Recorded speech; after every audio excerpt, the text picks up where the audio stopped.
welcome back to another episode of Many Tribes, One Kingdom. It's your friend John, and I'm here with today's video.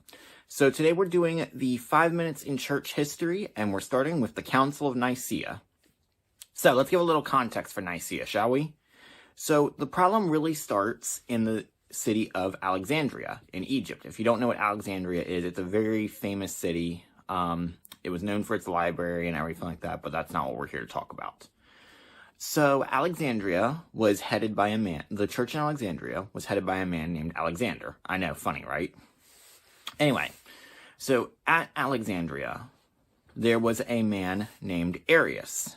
Now, Arius was against the heresy of modalism, but he took his counters too far. So Arius started to teach a doctrine that the Son, Jesus, is a created being of the Father.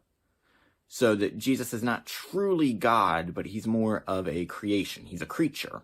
Basically, think about it like this. We draw a line in the air, and on this side we have creator, on this side we have creature, or creation. So only the Father would be on this side, and on this side would be the Son. Okay, so that's what Arius started to teach. Now, Alexander, explained to Arius, like, look, this is not accurate. So he removed Arius from his position. Arius was an elder at the Alexandrian church. Well, Arius refused to learn. So he started going to other churches. He started causing problems. So eventually Constantine, who had just united the empire, he was looking for a reason to avoid civil war, which was a good thing. So Constantine called the Council of Nicaea. Now, what it was meant to do, it was meant to give Arius a chance to speak out what he had to say, and then the church would figure out what their stance was. It began on May 20th of the year 325 and ended on June 19th. Most of the council was spent with the bishops. It was attended by over 300 bishops from all across the Roman Empire. The Bishop of Rome, Sylvester, was not able to make it, but he did send people in his place. So they go to the Council of Nicaea and they talk, they hear Arius' opinions and everything. And they realize, this isn't biblically accurate. Constantine did not force anyone to sign anything. Constantine did not, he didn't force the meeting. He presided over it to keep people from fighting, essentially.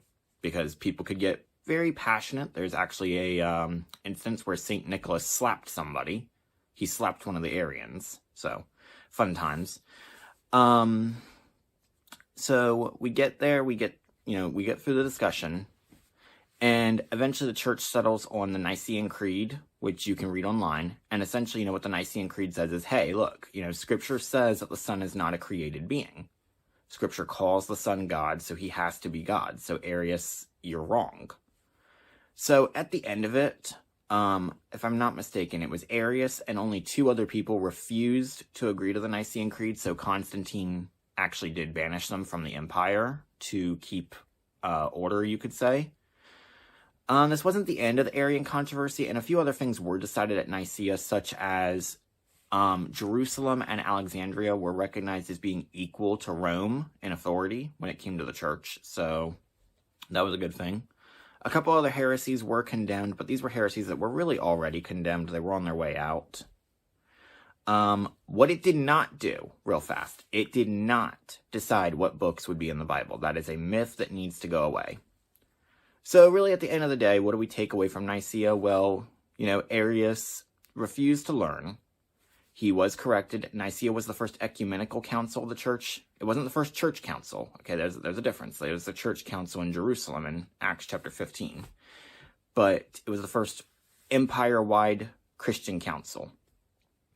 It sought to, spell out the orthodox beliefs and to condemn any heresies. So that's really it. That's really everything we have for you guys today. We hope you've enjoyed this quick installment.